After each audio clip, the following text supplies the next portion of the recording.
everyone, welcome back to the channel. My name is Leanna and today we're talking about the do's and don'ts of listing. Why are we talking about this? I think because I hosted a party last week and I went through lots of people's closets. It's not something I normally do, but when I host a party, I'm looking for host picks. So I was going through multiple closets to make sure that the accounts were active, number one, because I want to make sure I'm promoting listings that will actually sell or get shipped and everything else. So I ended up going through some closets and some listings, and I found a lot of things that were kind of eye-opening that people were putting into their listings, and I was like, wow, I wonder if that affects their sales, because it's kind of off-putting. So I thought I would do a video about the do's and don'ts of what could be in your listing and what really shouldn't be in your listing at all. So it's sort of a pro-con type of thing. So we're going to start with photos, because that's where you start on Poshmark. You do your photos first. So I believe that you should have clear, bright photos of your item. Use as many photographs as you possibly can. You know, get the tags in there, get, measurements in there, get, any flaws in there. 100% use as many as you possibly can for your item. You could actually even use the video portion, which I don't use a lot, even though they do say that the videos go to your stories and it does help give you more of a boost in the algorithm. So sometimes I have to remember, maybe I should do a video. But anyway, so make sure that you have clear, bright photos and you have photos of the actual item, which brings me to my first con. The use of stock photos. Now, I will be honest, I do sometimes use a stock photo. Usually it's a torrid piece, to be honest with you. Because it shows it on a body, and that really is helpful. Not all the time do I put it as my cover photo. Sometimes I just put it into the listing somewhere, but I do on occasion use them. I used to be very, nope, never going to use them, and I kind of fell into the habit because, honestly, my plus size mannequin is out in the shed, and I don't want to drag it in every time I have to do some photos. Maybe I should change that. Anyway, if you use stock photos, just make sure that you have the actual item photographed as well. I was seeing a lot of listings that had one or two photos, which is another sort of no-no. You want to use a lot of photos. And sometimes those one or two photos were just stock photos. I think that's a huge turnoff. I know for me as a buyer, I wouldn't buy from a closet that just had stock photos of an item. I don't care if the item is new with tags or not. You should have something that is the actual item. So the use of stock photos exclusively is a turnoff in my books. All right. Other things, keywords. We always hear about using keywords, and they are really, really important because you want to get eyes on your item. So you want to use those words that buyers are going to use to find your specific item.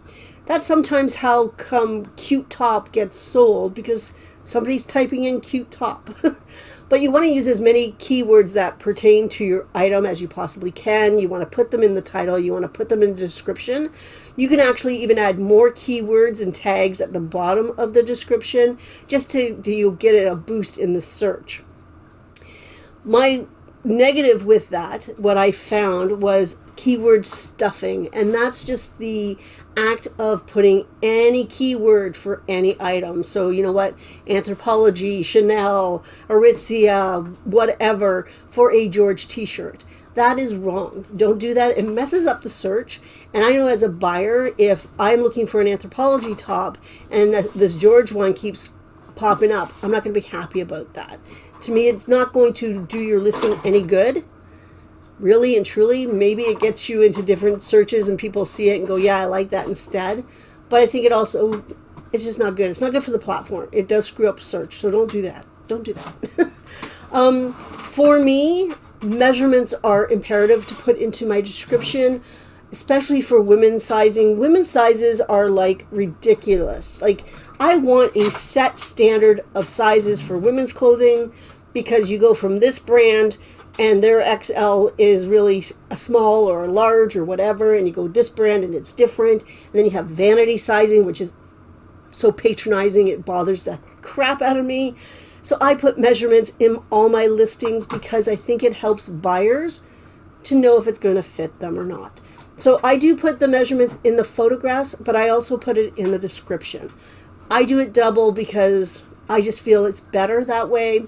But you know what? As long as you have it in the photos, if you have to choose one or the other, I say put it in the photos, because that is more of a visual proof that this is where I measured and this is what the tape measure says. Because you can type in anything you want, right? So I do include measurements. It bothers me when people don't. If I have a listing that doesn't have any measurements in it, maybe you ask, say, hey, can I get the pit-to-pit measurement? Depending on how the seller reacts, could make a difference. But why wait for someone to ask? It doesn't take long to do measurements. I put very basic measurements, like if it's a top, I do pit-to-pit, and I do the length from the center back or from the shoulder, depending on the style. That takes less than 30 seconds to photograph and to put it into my description. It really doesn't take very long. So these people that say I don't have time to measure, they're full of bull walkie, whatever, because it doesn't take long. Put it into your process, and you know what? It will be like that. It'll be done. And I think it adds a layer of protection for you as the buyer and for you as the seller. So I say measurements all the way, 100%. Another thing that I put in is care instructions. I add a photo of the tag. If there's no tag, I don't really know. I know there's some vintage items I have that don't have a care tag, don't have a material tag, and I will put it in the description that I've hand washed it and it's fine, or I've put it in the washing machine, etc. I will say that as a customer service, because I think there are people out there that don't want dry clean only items, and I think it's important for them to know. And if you have the information there for them, they don't have to waste time and ask about it either. So the care tag, I think, is important, but it's not going to necessarily make me not buy from somebody. I don't find it off-putting if you don't have it in your listing. It's one of those, it's okay either way kind of things. So the one thing I did come across that really started me off on this was closet rules. The amount of listings that had all these rules listed. I only make this much money. Poshmark takes this much money. Reasonable offers are no lowball offers, or blah, blah, blah. Like, I think if you want to put into your listing that you're a fast shipper, that you have bundle offers on in your closet, even if you want to share your Poshmark thing, your, what's that called, Paul? Your tagline for your Posh, the thing that you share for your closet, if people want to sign up, thank you very much. Yeah, you can add that in, because that's a positive type of thing. If you want to say reasonable offers are considered, that's okay. Putting down all these negative things like, don't lowball me. If you lowball me, I will block you. If you put prices firm, I'm only going to counter at my list price. That is really, really negative. And honestly, Poshmark is a offer, counter offer type of platform. And if you're not accepting offers on anything, if your price is firm on everything, I don't know how that will be affecting your sales. I think you could get more sales if you just upped the price a bit and accepted offers and took that whole prices firm out of your thing. I think it's a negative, personally. It turns me off. I saw it when I was looking through listings, and I was like, yeah, I'm not going to buy from you because that's just too picky.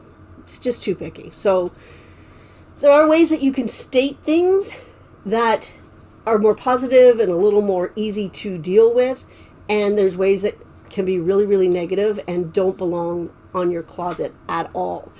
Buyers don't care how much you earn. And this is one thing that really gets me. So some people put in the earning chart. I don't know if you've seen it. And it basically says, if you sell it for this price, Posh takes this, and this is what I earn. And it has different sort of levels of payments. And it's like, you know what? It's not the buyer's responsibility to make you profit. Period. It's your responsibility as the seller, as the business owner, to make sure that you make profit. Buyers don't care.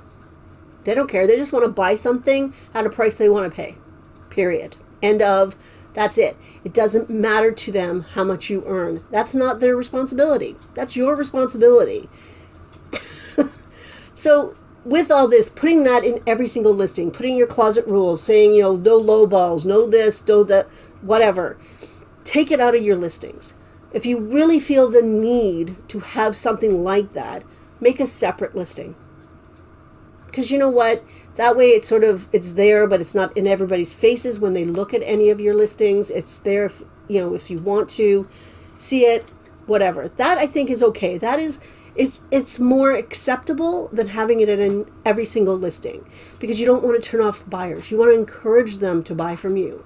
And I don't think it's really giving them the confidence to buy from you when you're telling them what not to do, type of thing. Another one that the people say is, I video all packages before shipping. Again, that could be in a separate listing. I can understand that sort of idea with higher priced items. I get that. It doesn't bother me. But on your everyday H&M, I should say Old Navy, American Eagle, I don't think you need to have that in there. I know scammers happen. They do the switcheroos. They damage your items. I get it. It happens.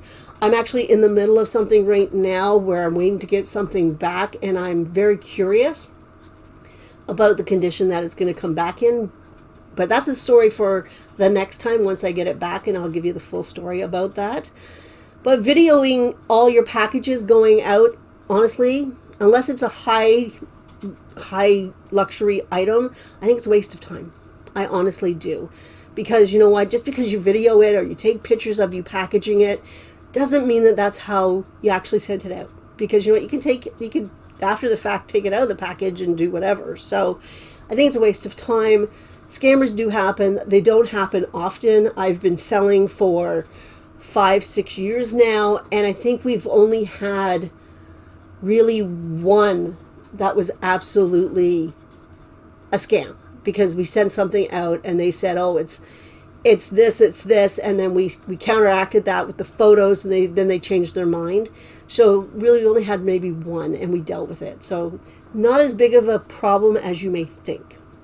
Which is, something that happens when you are new to the business and you follow all these, you go into Facebook, you go onto the internet, and that's all you hear. You hear about all the negative, and we don't do enough of the positive. It's like, oh, I've made 1,000 sales, and out of them, I've only had one really nasty comment, type of thing. That's what we need more of. Anyway, so that's about it. So my basic list. Use all the photos. Make sure you have actual photos of the actual item. Use your keywords as long as they pertain to the item. Add in measurements. It does not take very long to do, at least in the photographs. Okay? Care instructions is just another little customer service thing that I think helps. And with closet rules, you know what? Try to put them into something more positive. And if you really feel the need to have a long list of things, put it in a separate listing. Don't put it on your listing. I think you're turning away customers. And the whole idea is to get customers and to make them have the confidence in you that they want to buy from you. So that's what I think. Let me know down below what you guys think. What are your little pet peeves with listing, the do's and don'ts? What do you think? And yeah, so that's it for today. It is Monday.